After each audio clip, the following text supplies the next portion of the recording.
I'm the director of the Rhode Island Homeless Advocacy Project. We're here in front of the State House to demand that Governor McKee declare a state of emergency due to the over 600 people currently living outside in our state. We've been demanding this since September of 2021, where we were in the same location. We had tents set up to show that there were people living outside, hundreds even back then. We really need this to happen because it's so difficult for people to add shelter beds, to build permanent housing. There's so many people who don't want to see this in their backyards. There's so many people who don't understand the suffering that's going on in terms of the people who are currently living outside. It's just gotten really cold. It was in the 20s last night. That's life-threatening. People die during all seasons of the year, but the winter is particularly a time when people are most vulnerable. We just had Homeless Memorial Day a few weeks ago, and 54 people died while homeless in our state. We really don't understand why there isn't more of a sense of urgency, why there isn't the ability to understand that we should remove all barriers to getting a roof over people's heads. We built pallet shelters in Echo Village, just not that far from here off of Douglas Avenue. Those shelters have been sitting empty since April. And why is that? It's because of the regulatory processes, because the building commissioner and the fire marshal have taken months and months before they're willing to allow people to be in these shelters that have heat. For shame! That has heat, they have air conditioning, they have locks. There's one to a person. 45 people should be in those right now. A state of emergency would allow the government to cut through the regulatory processes, to not respect the NIMBYism that's going on, and get people in those shelters right now. So Governor McKee, we're going to beat the drum here to wake you up to the need for a state of emergency over unsheltered homelessness in Rhode Island. Hey, McKee, emergency! Hey, McKee, emergency! Hey, McKee, emergency! Hey, McKee, emergency! Hey, McKee, emergency! Hey, McKee, emergency! Hey, McKee, emergency! Hey, McKee, emergency! Hey, McKee, emergency! Terry Wright speak. Terry.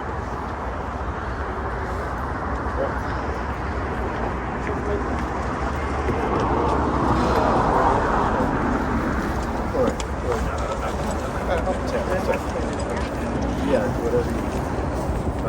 By the mic, I guess.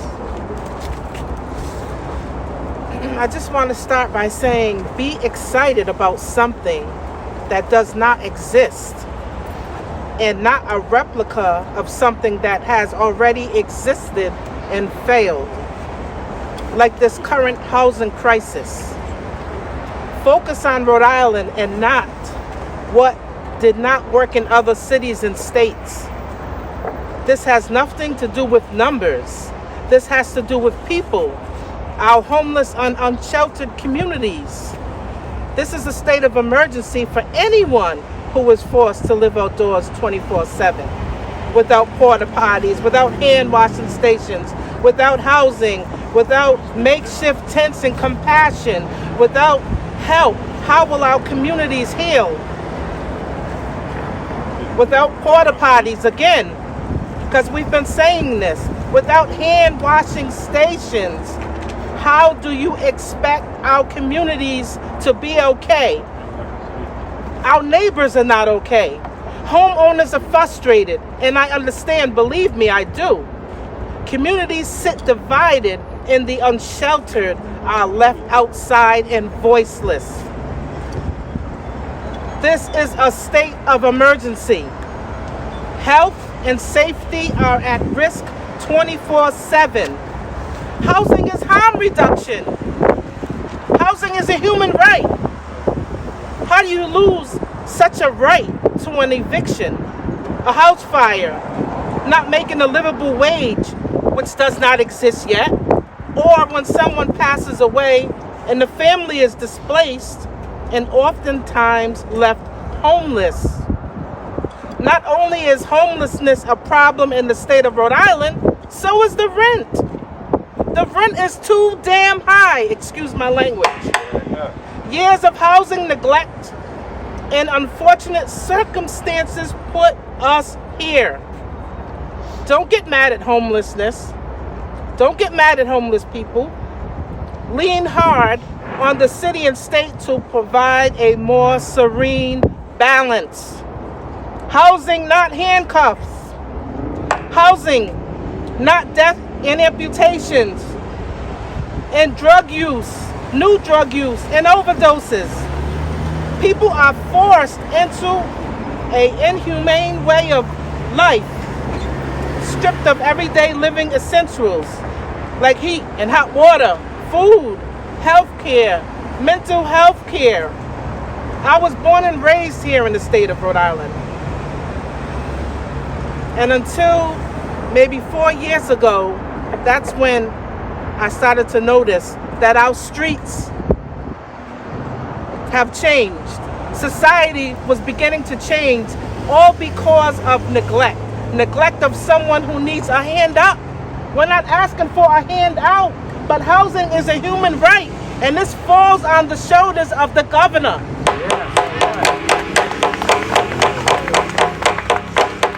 And in turn, I just want to say it's easier to follow a flawed system, a system that doesn't enact equality in its practices.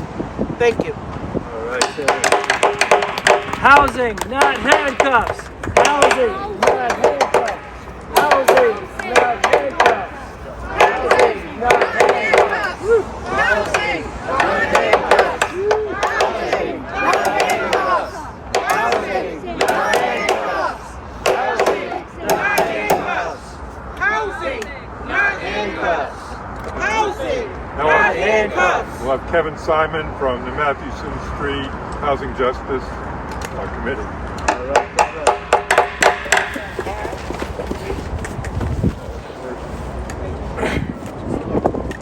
Last year, 53 of our friends died while sleeping outside. That is more than double the amount of the previous year.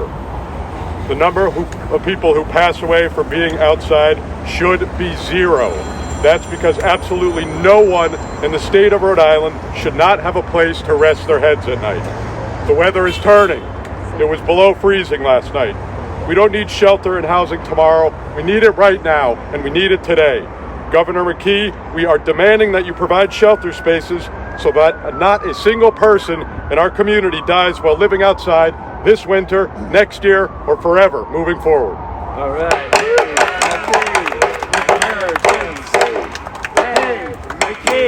Emergency. Emergency. Hey, McKee. My name is Emergency. I live in Crossroads. It's really bad in Crossroads. It's giving bad food. And I live in Crossroads, and it's really bad in there, giving bad food. Mice is in there. They have a lot of mold, and I've been living on this street since July 31st, but I've been going back and forth to shelters. I wish Governor Key gives houses for the homeless. I hope so. I don't want people die on the street. and I don't want to see that. Thank you. Thank you, Thank you, Rachel. Rachel. And we have San Kwong from Hope, Housing Opportunities for People Everywhere. Hi. We've gathered here today because we believe that housing is a human right. A close friend of mine at Brown University who studies urban studies showed me a graph recently that shocked me. It showed how unsheltered homelessness has been, increasing and is now at a peak of like 700 plus people living outside without a home. And there was another graph that showed that the number of beds in Rhode Island have been slowly decreasing, which is just absurd. With the number of people living outside increasing, the number of beds should increase, not decrease. So we're here today to demand to Governor McKee to do something about this. Because at the root of this issue is just the lack of empathy. Yes. And people deserve homes and safe beds and a place that people can call home. And that's just not the case right now. So McKee, we demand you to declare a state of emergency. Thank you. All right. Yes. Definitely. So I think one of the most important points about the crisis that we face is that the stigma that's associated with being homeless means that most people don't care about them. If someone was burned out of their house, or there was a flood or a hurricane, it's just assumed, well, we're all going to help those people. We're going to get them into shelter. We're going to get them into housing. Once you're homeless, it's assumed that it's your fault, that it's about your being a criminal or you're being lazy or some problem that you have. But it's really about the failure of the housing market to provide housing for people with low incomes. And it's really about the failure of our entire system that's designed to get people into housing, homeless people into housing. That isn't working. We're not getting many people into housing, even though we're spending a lot of money on that homeless service system.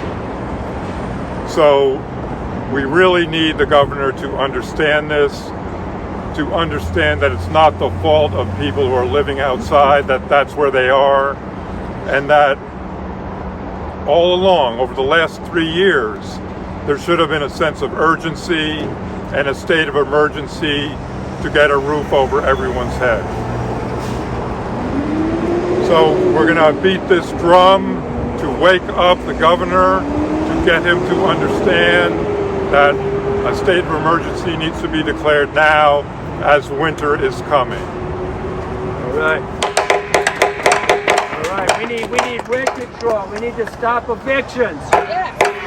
Come on up and speak your piece and bang the drum. Anybody, step up if you want and say something. Go ahead. Anyone. I wanna have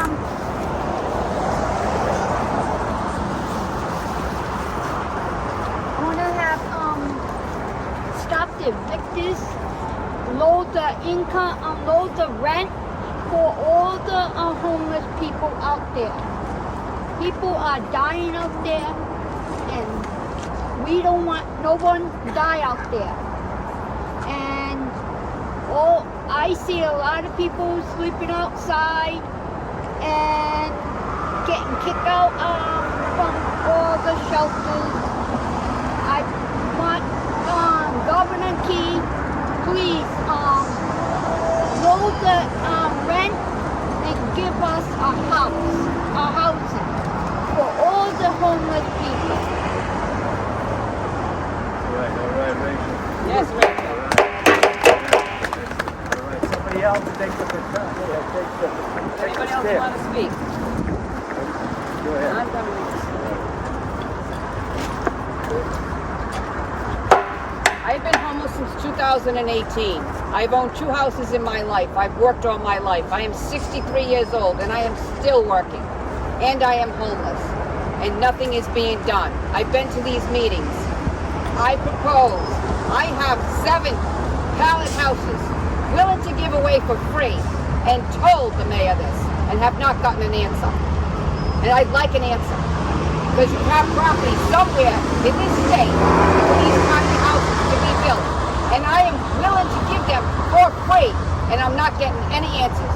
And I have people that are in this church that are willing to help put them together for free, and I'm not getting an answer. And that's not acceptable. This is a state of emergency, as far as I'm concerned. Right. I'm Mary with the Sisters of Mercy, and one of the things we've been looking for are any empty buildings, state-owned buildings or church-owned buildings that might be retrofitted for housing. Thanks, we need it. All right. Thank you, Mary. Hey, McKee, wake up, McKee. Hey, McKee, wake up, McKee. Hey, McKee, wake up, McKee. Hey, McKee, wake up, McKee. Not going on vacation.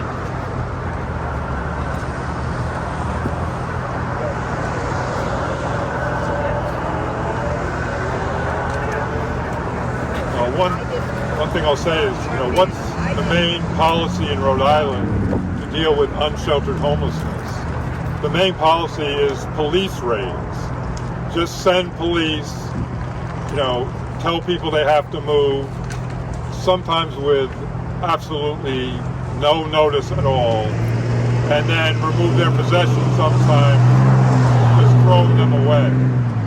So this is something else we demand of the municipal leaders and the state.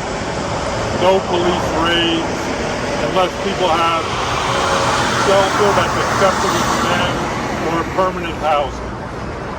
That's what needs to happen. The assumption is always, those people will find shelter. Well, the shelters are pretty much full. And a lot of people don't want to go to large congregate shelters, and I don't think I would either. So that's something else that needs to happen, is all the municipal leaders and all people in the state need to understand the importance of this issue and make sure that people get into shelter and housing ultimately. Stop the raid! Stop the raid! Stop the raid! Stop the raid! Stop the raid! Stop the raid! Stop the raid! Mr. Mayor, stop the raid! Mr. Mayor, stop the raid!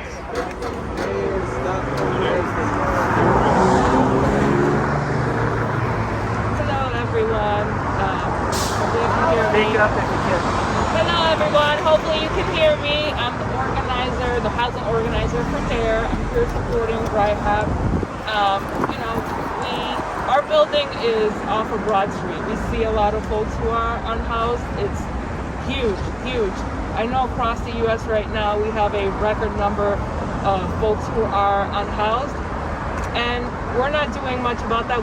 As folks have already said, we don't have enough shelter beds or any temporary housing to put people into. And not only that, but we don't have a lot of permanent housing that is available.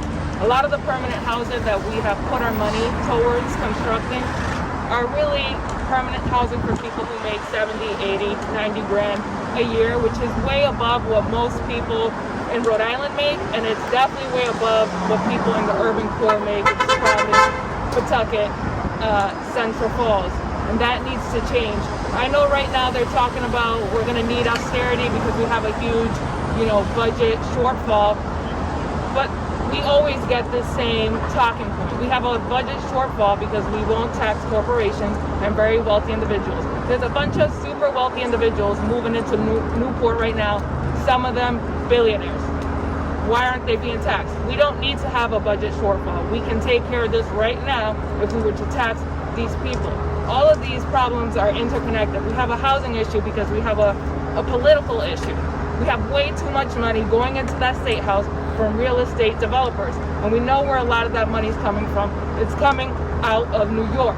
That is where a lot of this money is coming from. We need to reform across the board. And in order to get the housing development that we need to take care of that political issue. We need to be talking about low-income housing. I don't want to hear the word affordable housing because it's not affordable for most people who live in this state, especially in Providence. We need to talk about low-income housing that is capped at 30% of what a person makes, 30% of their income. We need to be talking about public housing. A lot of our public housing is crumbling. People who live there are living with lead infestations, all kinds of issues. And on top of that, even though we have a housing crisis, we are still selling off a lot of our public housing. We know that the mayor doesn't want to do any form of rent stabilization, rent control. We've met with him a couple of times and we get the same talking points, which is a lot of the issues are state related, or Crossroads or some other nonprofit is being given lots of money and they're not taking care of the issue. It's not Crossroads' issue to take care of. It is the political leaders that we vote for every 2 to 4 years. It is their problem to take care of this issue. And we know that Mayor Smiley has already said that he doesn't want to do, rent control, rent stabilization for whatever reason. But we know what the reason is. And it's because he's deep into the real estate business. We know what his husband does for work. That's the problem right there. And we should have had rent control yesterday. We used to be a state that had rent control up until the 50s. We need to bring that back. Otherwise, people are just getting kicked out of their homes. They can't afford a $2,500 rent. That doesn't include utilities. When I first came to this country, I was paying $700 for a 3-bedroom apartment in Central Falls. All of our utilities were included. You're telling me that that's not possible right now? According to many Republicans and Democrats, the economy is doing great. So if it's doing so great, let's bring back $700 apartments. Let's bring back $500 apartments. We need rent control now, and that's one of the ways that we can get to lowering some of these rents, or at least, stopping the increase of rental increases that we see. This market right now in Rhode Island is becoming extremely hot. Mainly because lots of people feel like, hey, all I got to do is move in there, buy a bunch of, triple deckers, put the rent all the way up to $2,500, and boom, that's a lot of money. But we can't continue with that. We need rent control.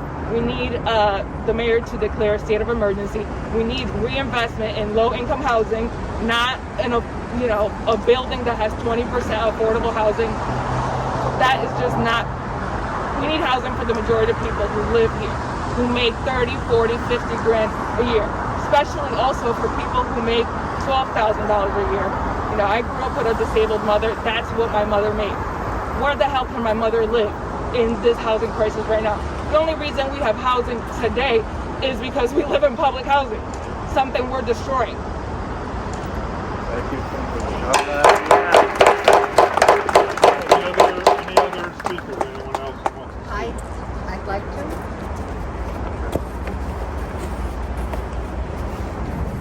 My name is Kendra, and I used to work up there.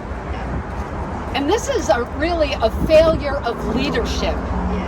From the top down leadership in our state is preventing the legislators that are there and want to make a difference. That they got into office to make a difference. And they are stunted every time they try to pass bills because the leadership from McKee to the Speaker of the House to the Senate President doesn't let them pass legislation. So we've got a real problem with leadership, and I hope to see a lot of people up at the State House this year and addressing this, because we don't even have some of the partners here that are afraid that they will not pass their legislation, because that's how it works. You have to kiss the ring. Thank you.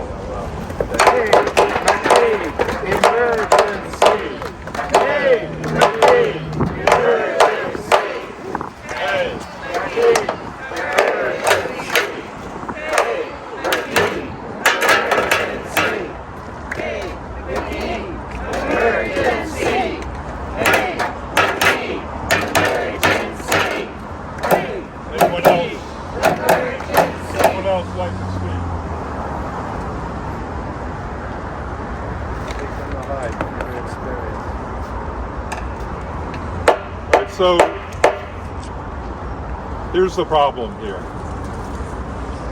Back in 2021, what we were concerned about in RIHAP and the other groups who are here too was that we would institutionalize unsheltered homelessness in Rhode Island.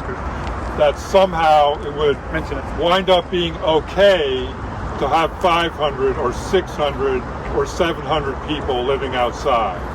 When before this time, before COVID hit, we had maybe 70 people outside or 50 people outside. So now this is what has happened.